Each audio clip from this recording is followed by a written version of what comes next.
안녕하십니까, 프로이트입니다. 만성 통증에 대해서 세 번째 이야기를 하고 있어요. 사실 그 얼레스트라는 이 한 편의 다큐멘터리에서 다루어지는 내용이 아무리 충실하다고 해도 해당 질환에 시달리는 분들에게 부족할 수밖에 없어요. 특히 이 신경성 질환, 류머티즘이나 강직성 척추염에 시달리는 분들한테는 어떤 다큐를 보신다고 해도 정말 그 내용이 부족할 겁니다. 오늘은 다큐에서 제시하는 문제 중에 하나, 유전 문제가 있어요. 그럼 이런 만성 통증이 유전이 될까요? 여기에 대해서 한번 생각해 봤으면 합니다. 이 만성 통증과 같은 질환이 유전이 된다면 엄청 끔찍한 일이 될 겁니다. 실체도 없는 병이 유전까지 된다. 이건 끔찍한 삶의 대물림이라는 말이 됩니다.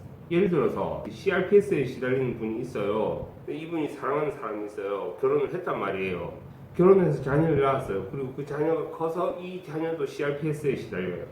그럼 어떻겠어요? 부모 입장에서는 정말 끔찍할 겁니다. 정신분석에서 정신적 문제는 종의 계통에서 발생하는 것이 아니라 개체 차원에서 발생하는 것으로 생각합니다. 따라서 유전이라는 것을 받아들이지는 않아요. 약학에 가서도 유전 문제는요, 생물학적 유전이라고 이야기하진 않고 문화 유전이라는 말로 표현합니다. 여러분들 중에서는 어떤 증상이 유전이 된다, 그런 실제 역사적인 사례나 이런 것들을 아시는 분이 있을 겁니다. 의학에서도 그렇게 가르치는 것들이 있으니까요. 이 다큐멘터리를 보면요, 히스테리 여성의 특징이 하나가 나타납니다. 이 몸이 아파서 움직일 수 없는 여성이 있어요. 이 애 엄마예요. 그런데 자기 몸이 아무리 아파도 애를 위해서는 움직여요. 엄마의 역할을 수행하려 하는 거죠. 이런 모습은 히스테리 연구에서도 읽어볼 수가 있어요. 프로이트의 내담자였던 이 에미 부인이라는 사람이 있어요. 이 사람은 심각한 히스테리에 시달리고 T까지 있었어요.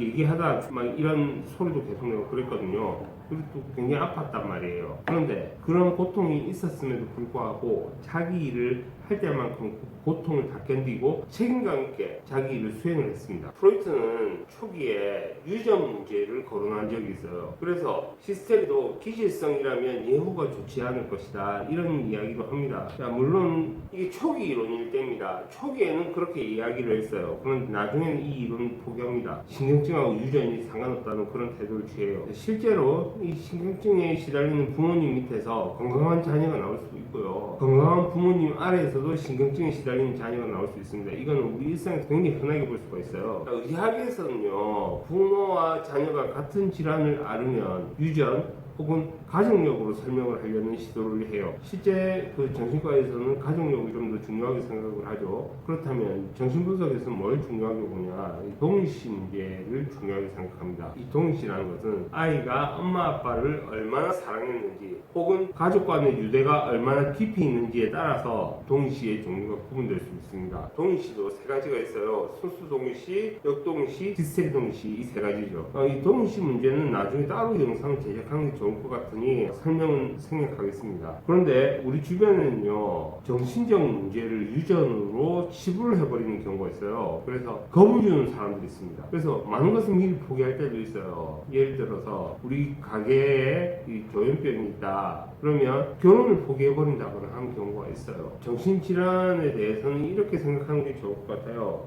오랜 세월 동안 해부학적 일치점을 보이지 않았던 질환에 대해서 이것을 해부학적 질환으로 설명하는 것은 좀 문제가 있지 않나 하는 생각이 들어요. 의학이 무력한 지점이라는 말이죠. 그러니까 프로이트 당시에도 정신의학은 히스테리를 잘 다루지 못했습니다. 현재도 마찬가지라고 생각해요. 약물이 일으키는 효과로 통증이나 어떤 발작 같은 것을 진정시킬 수 있어야 되는데 이게 안 되는 거예요. 마약성 진통제로도 다룰 수 없는 질환이기 때문이에요. 현대로 따지면 CRPS 같은 게 될 것이고요. 히스테리 역시도 그랬어요. 이런 경우에 의사도 이제 전문가로서 무력함을 표할 수밖에 없는 지점이 있습니다. 아무리 애를 써도 안 나오니까. 그러니까 그 중세 시대 히스테리 치료가 어땠어요? 거의 봄 비슷했죠. 히스테리 여성들에 대해서 폄하도 있었고요. 정신질환에 시달린다고 그 인권도 박탈하고 하는 뭐 그런 일이 그 과거에 일어나고 했었던 것 같아요. 그런데 이 다큐멘터리를 보면서 좀 충격적인 게 이 만성 질환을 가지고 있는 사람들의 85%가 여성이라는 통계가 있다는 거예요. 만성 통증도 여성이 많이 시달리게 된다고요. 산업혁명 당시에도 이 히스테리가 처음에 유행할 때요, 여성들만 걸린다고 생각을 했어요. 그래서 프로이트는 초기 이론 전개하면서 증상에서도 이제 여성성과 남성성을 좀 구분하고자 시도를 했어요. 이건 뭐 나중에 꼭 폐기를 해버려요. 쓸모없는 내용이거든요. 왜냐, 히스테리가 남성들에게서도 발견이 되었으니까요. 프로이트 시절에 이미 발견이 된 거예요. 그런데 이런 히스테리 문제는요, 페미니즘에서도 정신분석 공격할 때 종종 이야기를 해요. 그래서 프로이트를 굉장히 격렬하게 비판하고자 하는 사람들이 있습니다. 그런데 문제는 이 사람들이 프로이트를 읽지 않고 일단 욕부터 하려고 하는 거예요. 프로이트를 읽지 않은 상태에서 비판하려고 하니까 남성에게서 히스테리가 발견되었다 이런 내용을 못 보고 다 지나가 버리는 겁니다. 이 내용이 번역도 다 돼 있습니다. 정신분석과 개요를 읽어보면 남성에게서도 히스테리 증상이 나타났다는 것을 프로이트가 이야기를 해요. 그럼 이 내용 없이 무조건적으로 뭐 여성에게만 히스테리가 일어난다고 주장하는 것은 프로이트를 읽지 않은 사람이라는 증거가 되기도 하겠죠. 저도 임상 현장에서 남성들에게서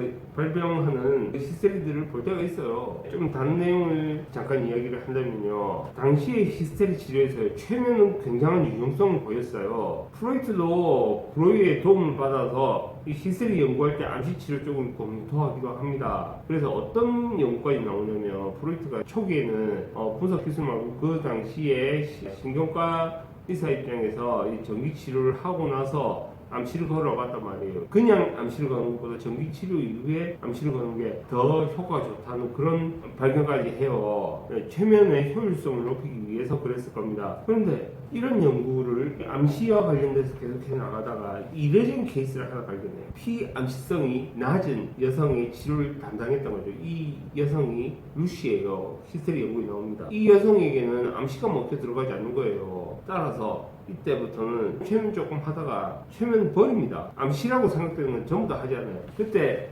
프로이트가 어떤 방식까지 있었냐면, 이 카우치에 눕잖아요. 그러면 연상을 촉진시키기 위해서 압박법이라는 걸 했어요. 이말 이렇게 눌러야 떼는 순간 생각이 확 올라온다고. 근데 이것도 암시라고 안 합니다. 그때부터 완전 자율연상으로 간 거예요. 자율연상도 그냥 결정된 게 아닙니다. 우연히 발견된 게 아니었어요. 이 다큐에서요, 히스테리를 이야기하면서 과거에 억압된 기억으로 발병했다, 이것을 지적합니다. 그런데 이 다큐의 주인공은 자기에게 억압될 만한 기억이 있다고 생각하진 않았습니다. 억압이 되었을 때는 의식이 뜨질 않아요. 게다가 어떤 한 가지 사건으로 일어나는 것도 아닙니다. 제가 이전 영상에서 프로이트 시기 기억 이론을 이야기한 적이 있어요. 여러 가지 생활 사건들이 모여서 그것이 새로운 기억을 창출해낸다는 것이죠. 이 억압된 기억의 문제는 이렇게 보시면 돼요. 프로이트 어떤 남자애를 분석을 했는데, 이 남자애가 잠을 잘 때 자꾸 어떤 식을 갖춰요. 막 주변이 청결해야 되고, 베개를 3개 쌓아야 되고, 그 다음에 옆에 자기를 보호하는 뭔가가 있어야 되고, 이렇게 한 겁니다.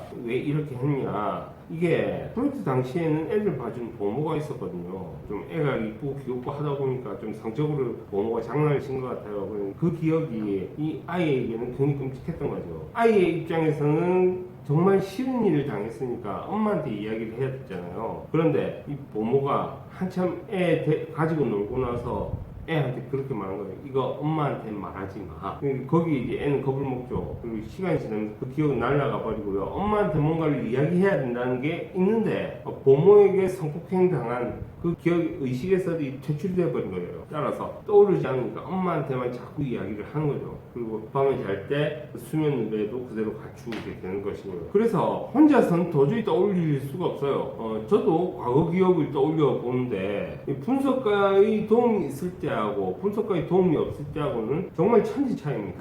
저도 정신분석 공부하면서 그런 시도는 여러 번 해봤죠. 그런데 혼자서는 정말 안 되더라고요. 다시 자유현상 이야기로 넘어가죠. 분석 현장에서도요, 이런 현상은 발견이 돼요.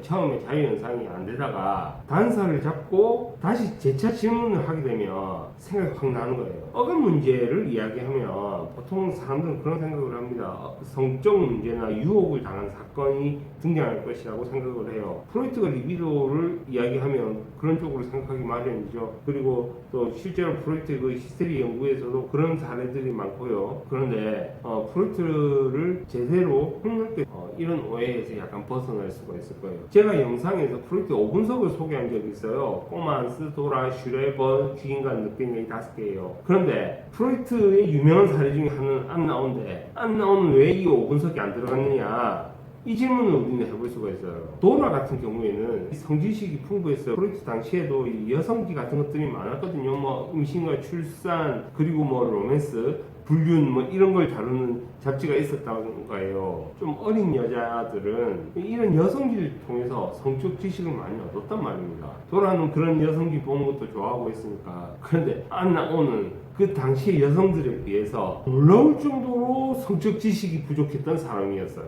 그래서 히스테리에서 가장 특이한 사례를 뽑는 게 이 안 나옵니다. 성적 지식의 유무로 히스테리 발병을 따질 수가 없다는 거죠. 그래서 성적 지식과 히스테리 발병 사이에 그렇게 큰 상관관계가 없다. 이 안 나오는요, 사랑하는 아버지를 잃으면서 그동안 억눌러 왔던 것이 히스테리로 등장한 그런 케이스예요. 그리고 프로이트는 안 나오 덕분에 대화 치료라는 걸 발견을 했죠. 이 해결 방식이요, 사람들은 이 억눌린 게 뭐 해소가 되면 나아진다 이렇게 생각하는데요, 정신분석에서는 해소라고 보지 않아요. 이것을 소산시키는 방식으로 치료를 진행한 겁니다. 감정 해소는요, 일회성이에요. 그때만 좋아요. 그런데 소산은요 전혀 다릅니다. 이 소산의 이미지는 약 광고 같은 거 보면 약이 물에 녹는 장면을 보여주잖아요. 그러면서 물 속에 싹 스며들면서 약이 확 사라지죠. 정신분석의 이미지는 이런 소산의 이미지를 가지고 있어요. 말을 통해서 이 증상을 녹여간다는 거죠.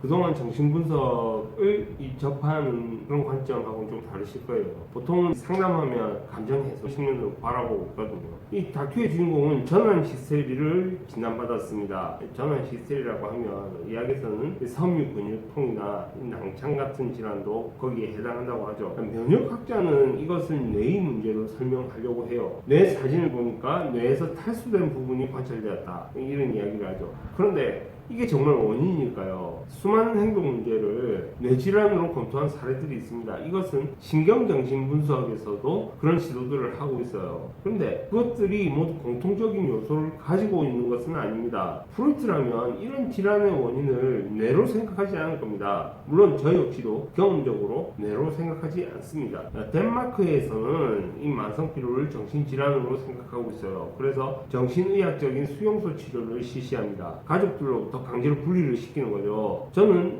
이런 히스테리 증상을 이렇게 강제 치료하는 거에 대해서는 동의가 전혀 안 되더라고요. 우리 이전 세대에서 정신의학 초기에 수용소 치료라는 걸 실시했어요. 그럼 결과적으로 실패했죠. 인권 문제도 등장했고요, 폭력도 있었고, 그리고 환자를 이 수용소에 집어넣고 약만 처방하고 그 내부에서 요법만 실시한다고 해서 회복이 되진 않아요. 거기다가 이 약물이 일으키는 작용하고 증상에서 발생하는 정신작용 간의 이 상호성, 이 부분을 따져야 되는 겁니다. 증상이 일으키는 작용과 약물이 일으키는 작용이 같지 않다면, 서로 간의 상성관계가 없다면 아무 효과가 없는 거예요. 혹자들은 정신질환이 발병하면 병원에 강제로 가둬서 치료하는 방식이 유일한 치료법으로 생각될 수도 있을 겁니다. 그런데 꼭 그런 건 아니에요. 신경증 치료에서는요, 공통적으로 중요한 게 권리 회복이라는 겁니다. 환자가 수용소에 갇히는데 이 안에서 자기 권리를 살리지 못하게 하면 증상은 얌전해지다가 갑자기 튀어나오곤 해요. 특히나 앓고 있는 병이 치료될 기미가 안 보이잖아요. 그럼 사람들은 별의별 방식을 다 동원해요. 특이한 음식도 먹어보고 몸에 좋다는 운동도 해보고 낫기 위해서 자기 관리를 정말 철저하게 하시는 분들도 있어요. 그런데 이게 좋은 효과가 안 나올 때가 있습니다. 정신치료가 일반화되지는 않아요. 자기 관리를 철저히 해서 이게 나아진다면 이때는 주요 발병 요소가 신체 쪽에 있을 때입니다. 우리나라에서 어떤 뭐 좀 지독한 정신질환이 발병하게 되면 귀신의 문제로 생각하기도 해요. 그래서 돈 많이 들여서 부담하는 경우도 있죠. 저도 이런 사례를 실제로 봤는데, 제 내담자의 아버지가 아들의 정신질환이 굉장히 심각했으니까 이 아들을 두고 이제 귀신 들린 거 아닌가 이렇게 고민을 했어요. 이 사건이 벌써 10년이 다 돼가네요. 10년 넘었나? 그래서 아버지가 저한테 고민을 이야기를 했죠. 영험한 스님을 찾아가서 구슬해보면 낫지 않겠냐, 귀신 들린 거 아닐까 하는 그런 문의를 했어요. 만약 귀신이 들렸다면 분석이 의미가 없겠죠. 그리고 신경증으로 충분히 설명이 되지도 않았을 겁니다. 저는 그런 귀신과는 전혀 관계없는 내용이다. 이 아이의 갈등 구조를 통해서 일어났다. 그렇게 설명을 드린 적이 있어요. 다큐로 돌아가죠. 만성 통증에 시달리는 분들이 나중에 자기 병의 원인을 뭘로 찾냐, 곰팡이와 같은 미생물이나 기후 문제를 검토하기까지 해요. 자, 이건 일반적으로 생각하기 좀 힘들죠.